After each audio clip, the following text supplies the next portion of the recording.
Hi everybody, welcome to Haiku Talk. I'm your host, Ben Ga, your friendly neighborhood haiku poet.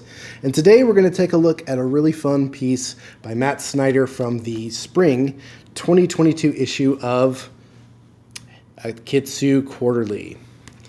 So, grab a tasty beverage, sit back, enjoy, and let's get to some haiku.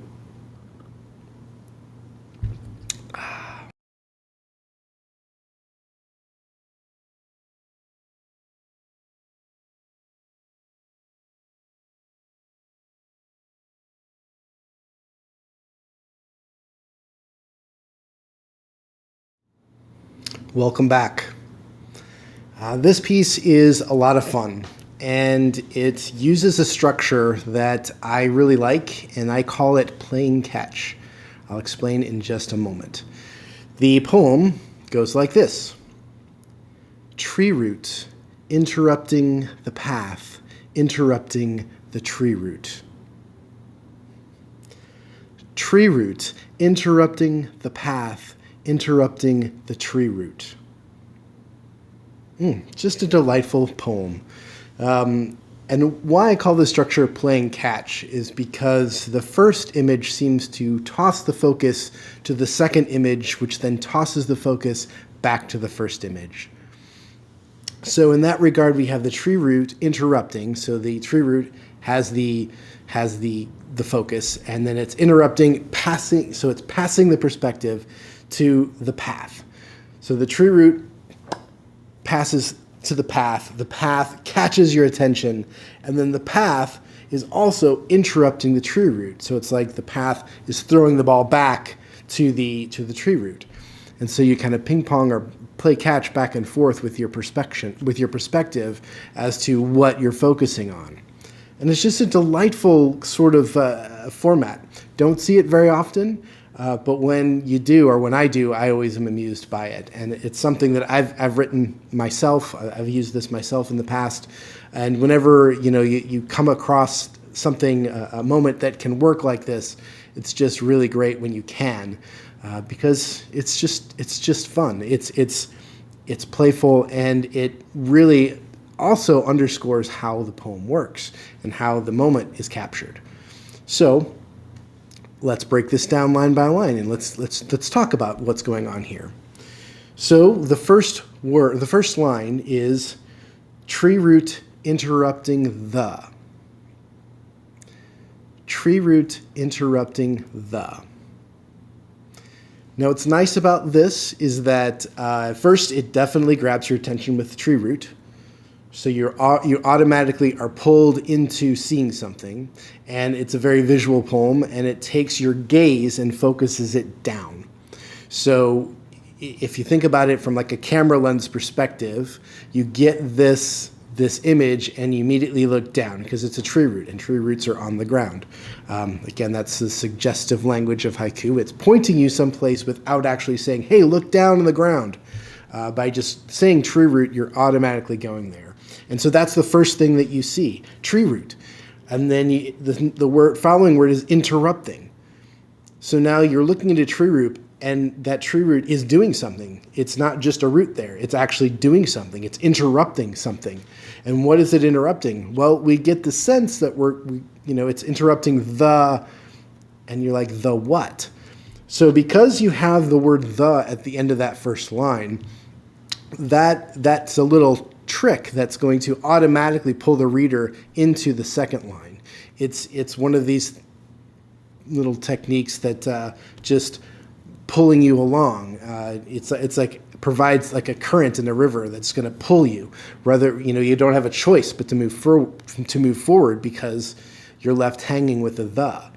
And we haven't really seen that used too much previously, or at least not in a pronounced fun way like this, that then we're going to see that wrap around in line 2 again.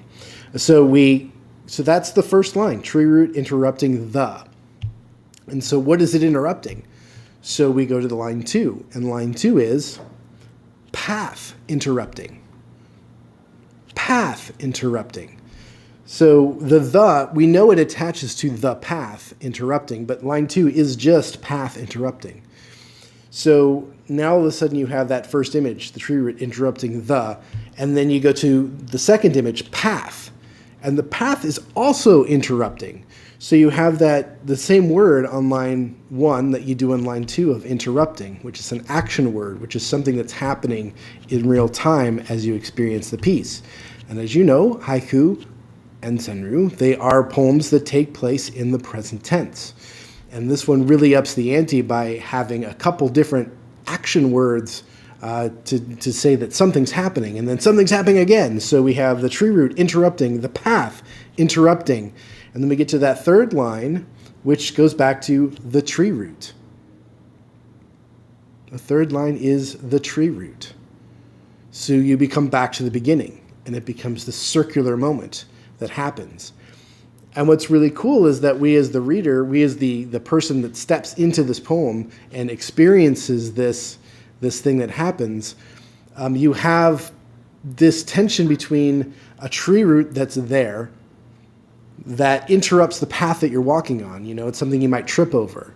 And so you think, oh, what's this tree root doing here? But then you also realize that path actually interrupted the tree root because the tree root was likely there first.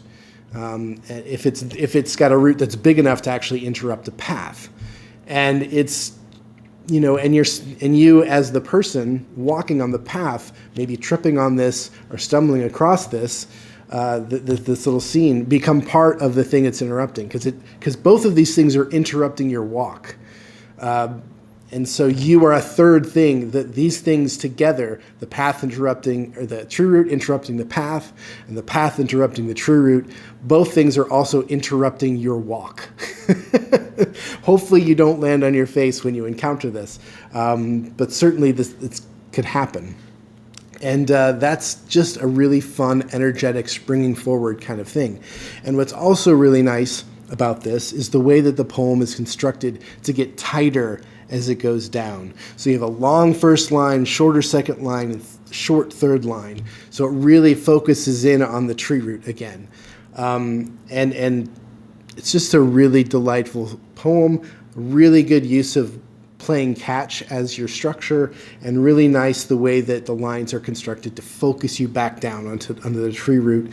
And that whole part of the energy becomes, you're interrupted by this thing that happens. And it is something that continues to happen, because as long as there's the path there, and as long as there's the tree, those two are going to be in conflict. And anybody that walks on this path is going to also be part of that conflict. And it's just a lot of fun. And with, you know, it felt like also a fun, springy type poem. I know lots of people are getting out and walking. I'm doing a lot of that myself, getting out for some hikes, some day walks, some places, and you know, you're going to see this. And because haiku, again, relies on the reader to step into the moment to complete the poem, it's just interesting, like in my mind, the places I go for this scene. Like I think of definitely hiking paths that I've been on. But I also think about walking on the sidewalk. In my neighborhood, we have a lot of big old trees that really have buckled some of the sidewalk paths. And, you know, and the sidewalk paths have been there a long time too. I live in a pretty old neighborhood. And so it's, you know, it's that tension of that movement, that buckling between a man-made path and the natural tree. It's just always present. And certainly I've stumbled and caught my toe and been walking with somebody that's done the same thing. And it's just kind of a fun little momentum shifting poem. And that's it for today. Thank you all for tuning in. Don't forget to like and subscribe to the like the episode if you like it. It's episode 23. Subscribe to the channel if you feel so inclined. And if you do both, please ring the bell so you get notified for notifications when new episodes arise. Again, this is a nice piece from Matt Snyder from the spring 2022 issue of Akitsu Quarterly. You can link to that right above. And until next time, enjoy your day, enjoy your beverage, tasty beverage, and have a good day. Bye.